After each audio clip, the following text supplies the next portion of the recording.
தௌராத் வேதம் மூசாக்கு, சபூர் வேதம் தாவீதுக்கு, இன்ஜீல் வேதம் ஈசாக்கு, குர்ஆன் வேதம் முஹம்மதுக்கு. முஹம்மதோட உம்மத்தே வந்த இந்த துனியாவில் நமக்கு வம்பு தும்பு வேண்டாமே. அற்புதமான அழகான சுபுடைய நேர தொழுகையை தொழுவிட்டு ஒருவன் வெளியே செல்வானால் அவன் அல்லாஹ்வுடைய கொடியை எடுத்து செல்கிறான். சுபுடைய நேர தொழுகையை தொழாமல் அவன் செல்வானானால் அவன் ஷைத்தானுடைய கொடியை எடுத்து செல்கிறான். அமானிதம், அல்லாஹ் கொடுத்த அமானிதத்தை நீங்கள் இங்கு பேணி பாதுகாக்கவில்லை என்றால் நாளை மறுமையிலே இவர்களும் கை சேதப்படுவார்கள், நாமும் கை சேதப்படக்கூடிய ஒரு துர்பாக்கியமான நிலை ஏற்படும். அடியார்களே,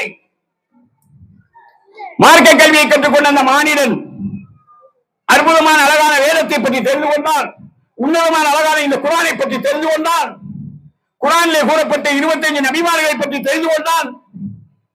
4 நபிமார்களுக்கு வேதம் கொடுத்திருக்கிறான் என்று சொல்கிறான். 9 வேண்டாம் அடியார்களே, வந்த இந்த துனியா அழிந்து போகக்கூடிய துனியா. ஒவ்வொரு நபிமார்களையும் அல்லாஹ் அழைத்துக் கொண்டார்.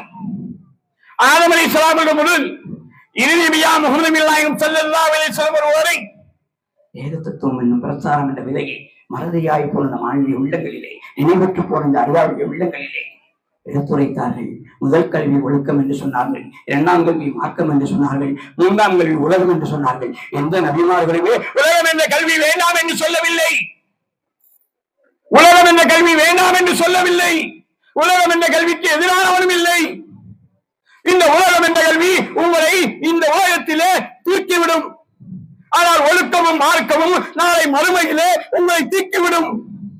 எவர் ஒருவர் ஒழுக்கமும் மார்க்கமும் இல்லாமல் இருக்கிறாரோ அவர் நாளை மறுமையிலே கை சேதப்பட்டவராக இருக்கக்கூடிய ஒரு துர்பாக்கியமான நிலைதான் ஏற்படும். எந்த கல்வி இன்னைக்கு நீங்கள் நல்ல கல்வி என்று நினைக்கின்றீர்களோ அந்த கல்வி நாளை மறுமையிலே கை சேதப்படக்கூடிய கல்வியாக இருக்கும்.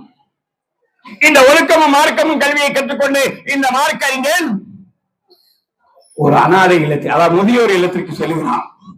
அந்த முதியோர் இல்லத்திலே ஒரு பெண்மணி, இந்த பையன் வாரம் அந்த பெண்மணியை போய் பார்க்கலாம். பார்த்துட்டு 4வது வாரம் போகும்போது, அப்பா உன்னுடைய பெயர் என்ன? என்னுடைய பெயர் முஹைதீன். என்னுடைய தாய் பீவி. உன்னுடைய தந்தை? என்னுடைய தந்தை ரஹீம். உனக்கு எந்த ஊரு? பக்கத்தில் இருக்க கிராமம் தான். சரி, உங்களுடைய தாய் உன்னுடைய இந்த வளர்ப்புக்கு காரணம் என்ன? என்னுடைய தாய் என்பவள் என்னை காலையிலே என்னுடைய அன்பு மகனை எந்திரியடா, என் தங்க மகனை எந்திரியடா, சுபுடைய